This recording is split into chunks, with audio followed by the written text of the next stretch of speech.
آیا جاتا ہے کہ میں کوئی مذہب کی توہین کر رہا ہوں. وہ کدھر سے نکلتی ہے وہ اس انویسٹیگیشن میں پتہ چلنا چاہیے. وہ کون نکالتا ہے, وہ پھر اس کو کون اٹھاتا ہے؟ ایک وہ جرنلسٹ اٹھاتا ہے جس کی افیلیشن ایک پارٹی سے ہے, یہ انویسٹیگیشن میں آئے گی. اس کے بعد کون پریس کانفرنس کرواتا ہے؟ مریم صفدر, مریم وہ اورنگزیب اور جاوید لطیف سے, اور وہ مجھے کہتے ہیں کہ میں نے مذہب کی توہین کی ہے اور وہ ویڈیو دکھاتے ہیں. اس کے اوپر ان کے اوپر ہم ایف آئی آر کٹوائیں, کیونکہ مجھے پتا چل گیا تھا کہ انہوں نے اب اس کو استعمال کر کے وہی سلمان تاثیر ٹائپ قتل کروانا ہے میرا. ان دونوں کے اوپر ہم پھر ایف آئی آر, ان تینوں کے اوپر ایف آئی آر بڑی مشکلوں سے کرتی ہے.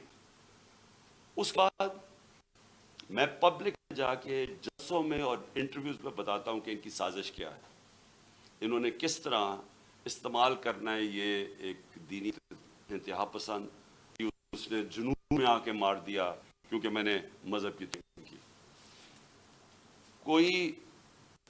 کوئی ایکشن نہیں لیا جاتا. اور پھر کیا ہوتا ہے جب میرے اوپر یہ واردات ہوتی ہے, آپ صرف اس کے بعد دیکھ لیں کہ اس کے بعد ہوتا کیا ہے. کون سے لوگ جو امیڈیٹلی ریئیکٹ کرتے ہیں. ابھی ایف آئی آر ہی نہیں کٹی, ابھی شروع ہی ہوئی ہے بات ابھی, اور ایک دم سٹیٹمنٹس آنی شروع ہو جاتی ہیں کہ جی عمران نے کسی مذہب کی توہین کی ہے. میرے سامنے یہ سارے ہیں. یہ ذرا دیکھیں وہ لوگ جو کہ ہمارے یعنی دوسری پارٹی سے بھی افیلیشنز ہیں, وہ ایک دم ان کی ٹویٹس آنی شروع ہو جاتی ہیں.